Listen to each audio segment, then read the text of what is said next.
ইতালিতে উদযাপিত হয়েছে মহান বিজয় দিবস। রোম বাংলাদেশ দূতাবাসের আয়োজিত বিজয় দিবসে সকল শ্রেণীর প্রবাসী বাংলাদেশিরা উপস্থিত ছিলেন। রাষ্ট্রদূত অর্থনৈতিক উন্নয়নে এবং গণ অভ্যুত্থানের মাধ্যমে গঠিত অন্তর্বর্তীকালীন সরকারের সর্বাত্মক সহযোগিতার কামনা করেন। বিস্তারিত থাকছে রিপোর্টে। বাংলাদেশ দূতাবাস রোমে যথাযোগ্য মর্যাদায় মহান বিজয় দিবস 2024 উদযাপিত হয়েছে। আজ সকালে রাষ্ট্রদূত এটিএম রকিবুল হক জাতীয় সঙ্গীতের সাথে জাতীয় পতাকা উত্তোলন করে দিবসটি উদযাপনের আনুষ্ঠানিক সূচনা করেন। অনুষ্ঠানের দ্বিতীয় পর্বে সম্মেলন কক্ষে রাষ্ট্রপতি, প্রধান উপদেষ্টা এবং পররাষ্ট্র উপদেষ্টা বাণী পাঠ করা হয়।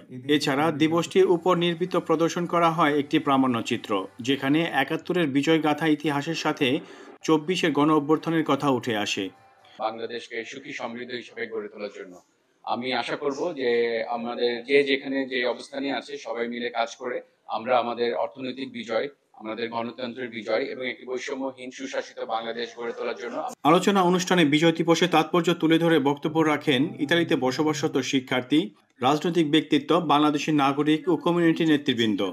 বক্তারা ভবিষ্যতে বাংলাদেশকে একটি বৈষম্যহীন, উন্নত ও সমৃদ্ধ দেশ হিসেবে গড়তে দৃঢ় প্রত্যয় ব্যক্ত করেন।